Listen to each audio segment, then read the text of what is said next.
But moving into the area of Los Angeles, Greg Vanney goes into year two, taking a team that he led to eighth in the West last year after a brilliant bicycle kick Damir Kreilach goal to knock them out in the 95th minute. 13, 12, and 9 with 48 points, just missed the playoffs. Looking at a 4-3-3 shape like they did last year. Jonathan Bond in goal, Arujo at right back, Williams and Koulibaly at the center back spots with Villafana on the left, Raveloson, Delgado, their new signing, and Alvarez, Efren Alvarez in center attacking mid, that midfield three, Cabral, Grandsir, and then Chicharito or Yavelovich up top. Any complaints? Any thoughts? Who did you say at left back again? Villafana, Jorge. Villafana. Okay. Former Yeah, no, Porto. I don't think I have any complaints. Were you going to complain? No, I just missed who you said. Because you don't listen to me. I sometimes listen to you. I get it. Did they improve? What do you think? I'm gonna say, I guess I'm trying to think about who they lost. Daniel Steres, John Dos Santos are two of the big ones. Yeah. Nah, I'm not gonna say they improved. I think they probably stayed about put. Okay. I agree. I don't think they really improved. Losing Steres hurt. Dos Santos basically straight up replaced with Delgado, brought in Kelvin Leerdam for some depth, Raheem Edwards for some depth. But other than that, nothing too much. They are looking at, and this is what isn't included in our projected 11, is the rumored signing of Douglas Costa from Juventus. If they bring him in, I say they basically break even. They will go very MLS 4.0, score 9 goals, give up 10, and lose. What do they need? I think they need a top-level center back. I'm not really sold on Williams. Dupuis was okay. Don't know enough about Koulibaly. I think he slid in at the back end of the year. And center attacking mid-depth that doesn't have the combined age of nearly 80. Really cool to see Sasha and Vasquez back, but please let them retire. Yeah, I think you could probably get away with playing Efren Alvarez as the central attacking player if you really needed to. Sure, but they haven't rated him in 3 years. Yeah, I'm not sure why they do that, but I think I agree. I think center back is probably their position where they can improve the most. Yep. Yeah, and I'm sure they'll find somebody. Best addition for you? Marky Delgado. Me too. I think, go ahead. I know you're trying to say something. No, I mean, there's not really much to say. There's not a huge list of additions, and Marky Delgado is probably the only one that is going to start for them.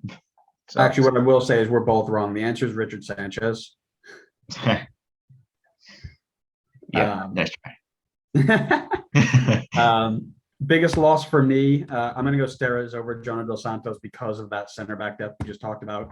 JDS was replaced basically instantly, and Steres is still kind of a hole that's looming over there. What do you think? Yeah, I agree. I would say Steres as well. All right, who are you watching? 2022. Wake up. I'm not sleeping. I'm just. I'm gonna watch. You're crying because Richard Sanchez is not on Atlanta.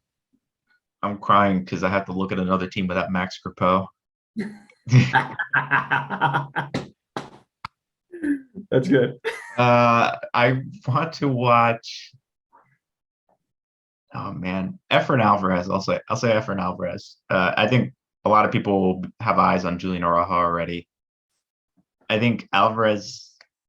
I mean, they have to use him, but he's got the potential. He has really strong potential. Granted, it seems like the potential goes down every year that they just don't really use him consistently. So I just feel like that attacking position is open. You know, there's no way he can't beat out Victor Vasquez and Sasha Kleshkin. Like, if they give him the opportunity, it could be a breakout year for him. So I'll be keeping my eye on him. Give him 3 years. He'll be the Jesse Lingard of MLS. Oh, he really might be, honestly. I also said Alvarez, this is his time to really show the world that he has the ability to be a true 90-minute first team playmaker. You know, he's been in and out of the team, starting, not starting, sub, whatever. This is his chance to make that point proven that he can do it. Yeah. The biggest question I've got relates to Mr. Douglas Costa and how will he fit into this team? Will he kind of come in centrally and be a playmaker to give some relief to Efrain Alvarez if he gets overwhelmed? Will he use his flair on the wing to create service for Chicharito? Who's going to be dropped? There are a lot of questions around this, right? Because you got Cabral and Grandsir, who are both relatively decent French wingers that one of them's going to have to drop if you get Douglas Costa in. So you're going to have to figure that out. My question, I guess I'd have to maybe get your opinion on this first, but as of right now, it's looking like they have listed Cabral as a young DP. They have Chicharito as a DP, and then they have Joveljic as the U22 initiative. Is Douglas Costa coming in as a DP, or are they buying one of those other guys down? I can't imagine that he's not going to be a DP, but they don't have to buy anybody down. I'm almost certain.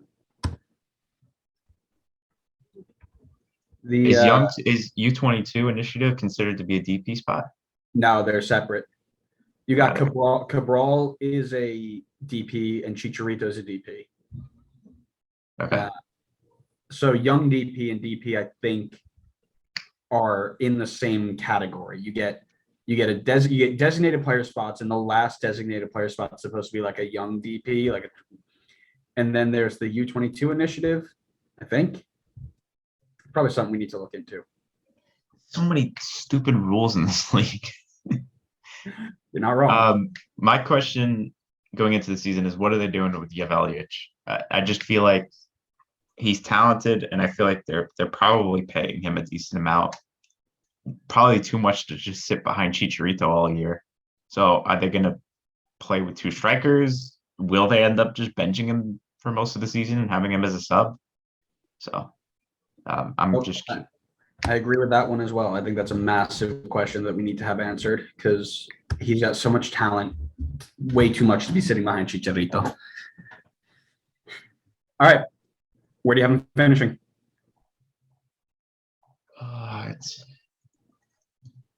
It's tough, honestly. I don't know if I know for sure. I'm thinking. Of course, you don't know for sure. Nobody knows for sure. Give me a range. You can say 6 to 9 is my range. Interesting. I got him 7 to 10. So we're close, but not that close. Yeah, I think 6 to 9 might be a little generous. I think I'll probably end up changing that once I do predictions, but we will see.